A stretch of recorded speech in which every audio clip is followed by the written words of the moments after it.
வணக்கம். இன்றைய முக்கிய செய்திகள். தமிழக கோவில்களில் விற்கப்படும் பூஜை உள்ளிட்ட பொருட்களுக்கு விலைப்பட்டியல் வைப்பது கட்டாயம் என்று இந்து சமய அறநிலைத்துறை அமைச்சர் ரமேஷ் அவர்கள் உத்தரவிட்டுள்ளார். தமிழ்நாடு டாக்டர் ஜெ. ஜெயலலிதா மீன்வள பல்கலைக்கழகத்தின் 2026-27 கல்வியாண்டு இளநிலை படிப்பிற்கான விண்ணப்பிப்பதற்கான கால அவகாசம் ஜூன் 23ஆம் தேதி வரை நீட்டிக்கப்பட்டுள்ளது. நடிகர் ரஜினிகாந்த் அவர்களின் பெயர் மற்றும் புகைப்படத்தை எந்த அரசியல் கட்சிக்கும் இயக்கத்திற்கும் ஆதரவாக பயன்படுத்தக்கூடாது என்று அறிவிக்கப்பட்டுள்ளது. தமிழகத்தில் மின் பற்றாக்குறை இல்லை என்றும் தொழில்நுட்ப கோளாறுகளே மின்வெட்டிற்கு காரணம் என்றும் மின்வாரிய தலைவர் ராதாகிருஷ்ணன் அவர்கள் தெரிவித்துள்ளார். திருச்சியில் உள்ள 10 அம்மா உணவகங்களை புனரமைக்க மாநகராட்சி 67 லட்சம் ரூபாய் நிதி ஒதுக்கியுள்ளது. கேந்திரிய வித்யாலயா பள்ளிகளில் 2026-27 கல்வியாண்டு முதல் 6 மற்றும் 9ஆம் வகுப்புகளில் குறைந்தபட்சம் ஒரு பிரிவிலாவது சமஸ்கிருத மொழி கற்பிக்கப்படுவது கட்டாயம் என்று அறிவிக்கப்பட்டுள்ளது. ஈரோடு மாணவர் கிஷோர் என்பவர் 19 வயதிற்குட்பட்ட இந்திய கிரிக்கெட் அணிக்கு தேர்வு செய்யப்பட்டுள்ளார் என்று தகவல் வெளியாகியுள்ளது. அரக்கோணத்தில் நடைபெறும் விரிவாக்க பணியின் காரணமாக இந்த மாதம் 26 மற்றும் 28 ஆகிய தேதிகளில் சென்னை சென்ட்ரல் திருப்பதி ரயில் உட்பட 8 ரயில்கள் ரத்து செய்யப்பட்டுள்ளதாக தெற்கு ரயில்வே தெரிவித்துள்ளது. சட்டமன்ற முன்னாள் உறுப்பினர் விஜயதரணி அவர்கள் பாஜகவிலிருந்து விலகி தமிழக வெற்றிக் கழகத்தில் இணைந்தார். இந்தியாவில் கடந்த மே மாதம் செல்போன்கள் விற்பனை 30 முதல் 35% வரை சரிந்துள்ளதாக தகவல் வெளியாகியுள்ளது. இந்திய பாதுகாப்பு ஆராய்ச்சி மற்றும் மேம்பாட்டு நிறுவனம் 3 அதிநவீன ஏவுகணை சோதனைகளை வெற்றிகரமாக நடத்தியுள்ளது.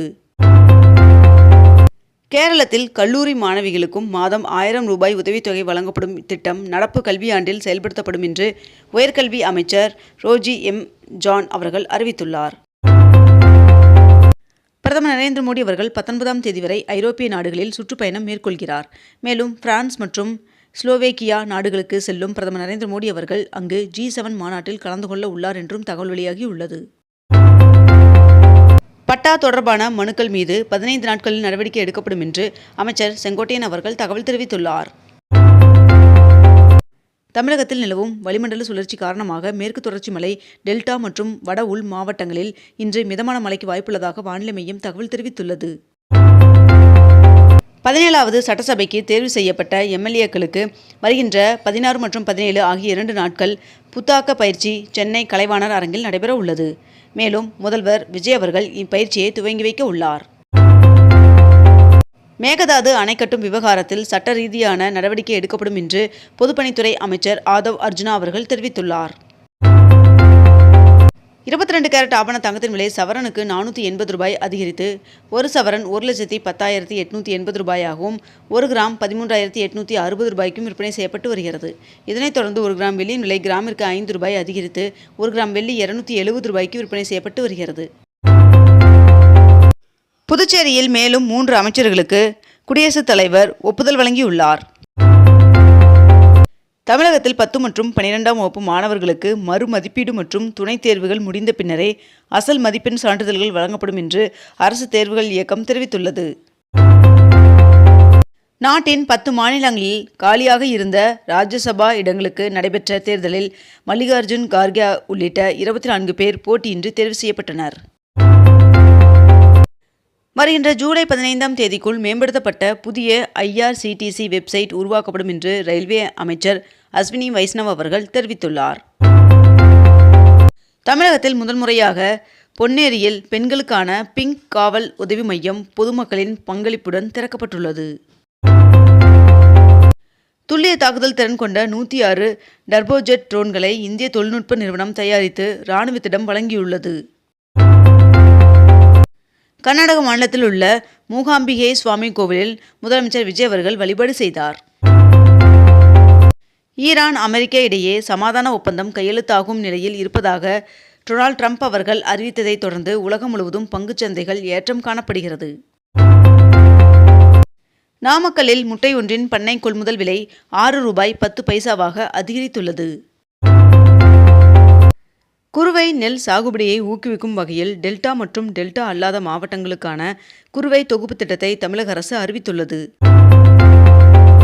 பொதுமக்களின் மனுக்கள் மீது 15 நாட்களில் முடிவு எடுக்கப்படும் என்று அமைச்சர் செங்கோட்டையன் அவர்கள் அதிரடி அறிவிப்பை வெளியிட்டுள்ளார். சென்னை எழும்பூர் ரயில் நிலையம் தனது சேவையை தொடங்கி 118வது ஆண்டுகளை நிறைவு செய்துள்ளது. நடப்பாண்டு நீட் தேர்வு எழுத கூடுதலாக 15 நிமிடங்கள் ஒதுக்கீடு என்று தேசிய தேர்வு முகமை தெரிவித்துள்ளது. மேகதாது அணை கட்ட அனுமதி கோரி கர்நாடக முதல்வர் டி.கே. சிவக்குமார் அவர்கள் மனு அளித்துள்ளார்.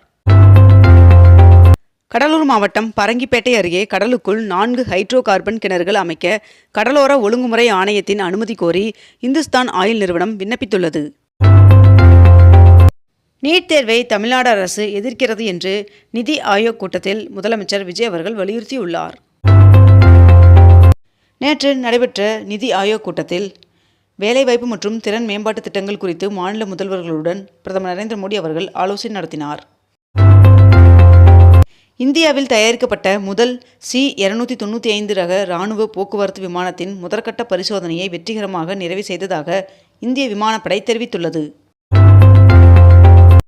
2027ஆம் ஆண்டு ICC ஆடவர் ஒருநாள் போட்டி உலகக்கோப்பை கிரிக்கெட் தொடர் அக்டோபர் 4ஆம் தேதி தொடங்கி நவம்பர் 21ஆம் தேதி வரை நடைபெறும் என்று தற்காலிக தேதிகள் வெளியிடப்பட்டுள்ளது. மேட்டூர் அணையின் நீர்மட்டம் குறைவாக இருப்பதால் குறுவை சாகுபடிக்கு தண்ணீர் இன்று திறக்கப்படாது என்று நீர்வளத்துறை அறிவித்துள்ளது.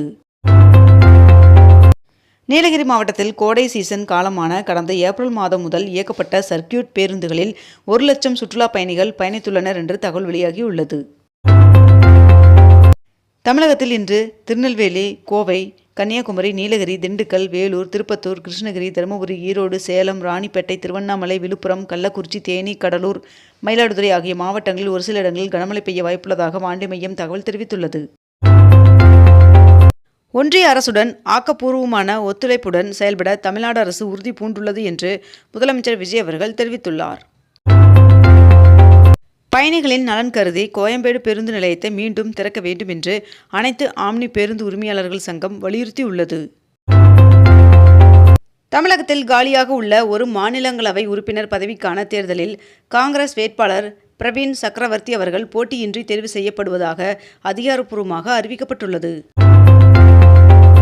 திருநெல்வேலி சந்திப்பு ரயில் நிலைய யார்டு மறுசீரமைப்பு பணியின் காரணமாக இன்று முதல் 14ஆம் தேதி வரை ரயில் சேவைகளில் மாற்றம் செய்யப்பட்டுள்ளது. டீசல் மற்றும் சுங்க கட்டண உயர்வால் வருகின்ற 15ஆம் தேதி முதல் லாரி வாடகையை 25% வரை உயர்த்த நாமக்கல் லாரி உரிமையாளர்கள் சங்கத்தினர் முடிவு செய்துள்ளனர் என்று தகவல் வெளியாகியுள்ளது. இத்துடன் இன்றைய தலைப்புச் செய்திகள் நிறைவடைந்தன. மேலும் இதுபோன்ற அண்மை தகவல்களை உடனுக்குடன் தெரிந்து கொள்ள அக்னிபூ சேனலை சப்ஸ்கிரைப் செய்து கொண்டு தொடர்ந்து இணைந்திருங்கள். நன்றி, வணக்கம்.